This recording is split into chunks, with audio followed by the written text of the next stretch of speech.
Bismillahirrahmanirrahim. Assalamualaikum warahmatullahi wabarakatuh. Saya Anikal Juman, mahasiswa jurusan Hukum Tata Negara kelas HTN 2A dengan nomor induk mahasiswa 1203030022, mata kuliah Ilmu Negara, dosen pengampu Bapak Profesor Dr. Idam Ajis Fautanu MAG dan Bapak Lutfi Fahrul Rijal SSI MH.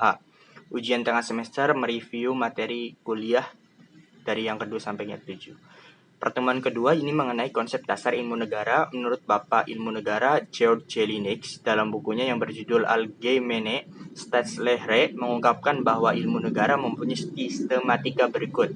Yang pertama ada ilmu negara yang memiliki arti sempit atau Staatswissenschaft dan ilmu negara dalam arti luas Rechtswissenschaft yang dibagi dalam dua golongan. Nah, yang pertama ada ilmu negara yang mengatur berjalannya sebuah negara, yakni lembaga-lembaga negara dan peradilan. Yang kedua ada ilmu negara yang ilmu yang mengawasi berjalan pemerintahan, yakni lembaga-lembaga perwakilan atau DPR ya. Istilah-istilah dalam ilmu negara dalam berbagai negara ini di Belanda ini dikenal dengan Staatslehre, Jerman Staatslehre, Inggris Theory of States, Prancis Theory de Etat. Nah, ruang lingkup kajian objek dari ilmu negara ini yang pertama mengenai asal-usul negara yang memiliki arti bagaimana terbentuknya suatu negara sehingga bisa dikatakan sebuah negara. Yang kedua ada hakikat negara. Yang ketiga ada bentuk suatu negara. Menurut Herbert Spencer, ini ilmu negara ini dibagi menjadi 4. Yang pertama ada diferensiasi atau perbedaan. Kedua determinasi atau kesamaan. Ketiga ada spesifikasi pemfokusan dan keempat ada integrasi atau penyatuan. Nah, mengenai pertemuan ketiga ini ada definisi dan hakikat sebuah negara. Istilah negara ini berbeda-beda sesuai dengan materi tadi. Dalam Indonesia sendiri itu ada di dalam bahasa Sanskerta atau tertulis dalam kitab Kertagama oleh Empu Prapanca, yakni negara atau negara yang dimiliki makna kota besar. Nah, jika dirujuk dalam masa lalu, yakni Yunani kuno, Aristoteles juga mengungkapkan hal yang sama, kata polis, yang artinya kota. Nah, menurut Profesor Miriam Budiarjo ini mengatakan bahwasanya negara merupakan suatu daerah yang rakyatnya itu diperintah oleh pejabat governor, yang menurut suatu kepatuhan terhadap warganya, menurut aturan serta melalui suatu kontrol dan kekuasaan yang sah. Nah, menurut Harold Jelaske ini negara adalah suatu masyarakat yang diintegrasikan karena mempunyai wewenang yang bersifat memaksa, di mana individu atau kelompok merupakan bagian dari masyarakat itu. Hakikat negara ini memiliki 3 karakteristik ya. Yang pertama bersifat memaksa, yakni apabila negara itu dikatakan memaksa kepada rakyatnya untuk menaati semua aturan hukum yang berlaku, jika tidak maka akan diberi sanksi. Yang kedua ada bersifat monopoli. Negara ini artinya dapat memungut pajak, menerbitkan uang dan untuk kepentingan ekonomi masyarakat sehingga menjalankan pemerintahan itu dengan baik. Yang ketiga ada bersifat mencakup semua atau all encompassing, all embracing, atau artinya sebuah negara harus mencakup seluruh lapisan masyarakat tanpa membeda-bedakan hal-hal apapun. Nah, dalam pertemuan keempat ini mengenai unsur-unsur negara atau syarat berdirinya negara, exceptional case. Unsur-unsur ini terdapat dalam The 1933 Montevideo Convention on the Right and Justice ya, yang disebutkan bahwa unsur negara ini mempunyai 4. Yang pertama wilayah, pemerintahan, penduduk, de facto, and de jure.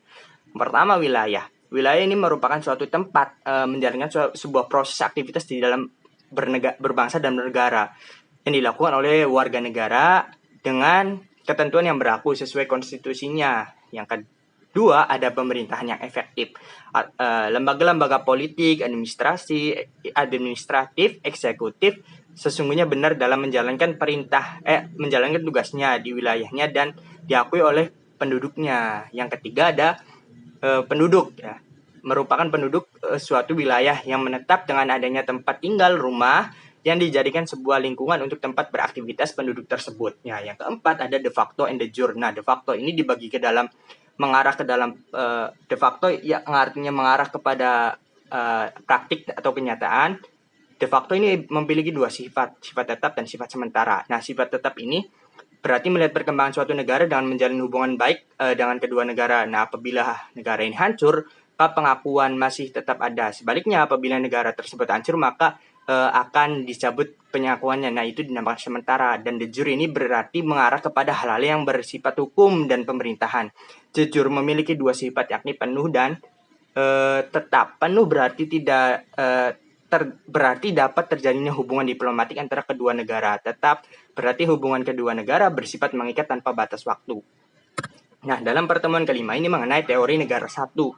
Teori negara formal, tokoh dari teori ini bernama Dasolen atau Den Desein.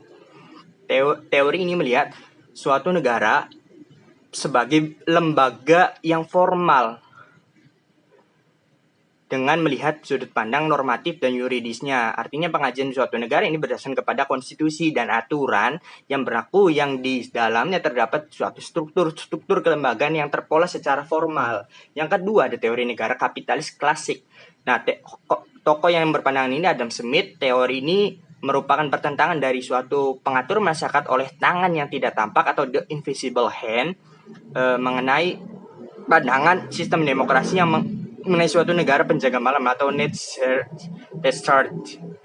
artinya dalam teori ini bahwasanya negara dipandang sebagai suatu organ masyarakat yang memiliki peran kecil dengan fungsi, dan negara ini diterjemahkan sebagai suatu agen pelayanan sosial kemasyarakatan atau social service.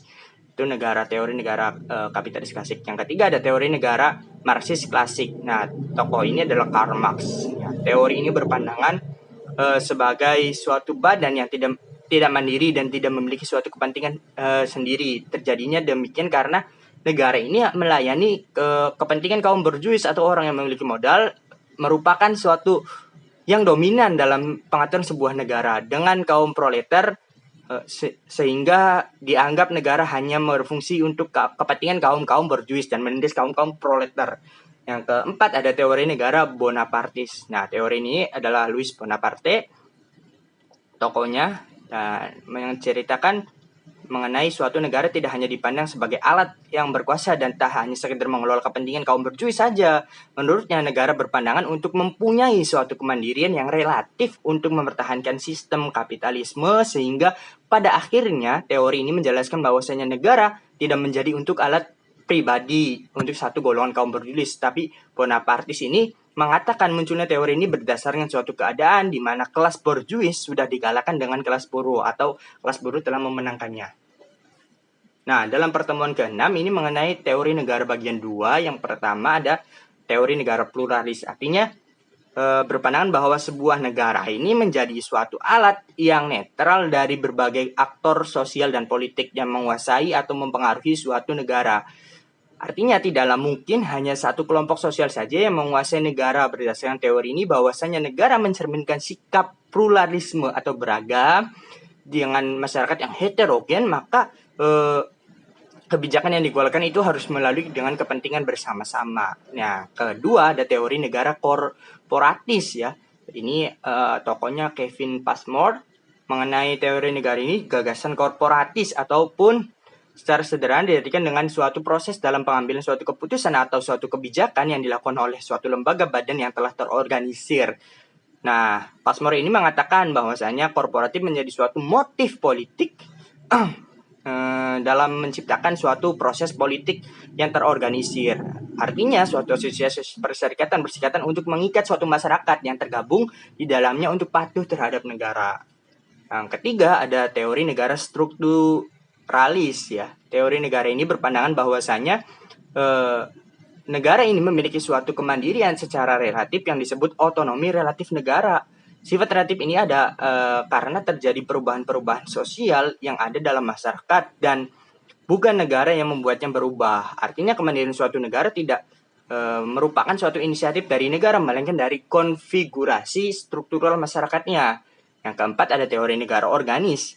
Teori negara organis ini berpandangan bahwasannya negara memiliki kemandirian yang besar dalam untuk menjalankan sebuah tuntutan di dalam masyarakat. Teori ini mengungkapkan bahwasanya negara berperan aktif dalam mengambil kebijakan-kebijakan yang non-demokratis, sehingga negara tidak melayani kepentingan umum.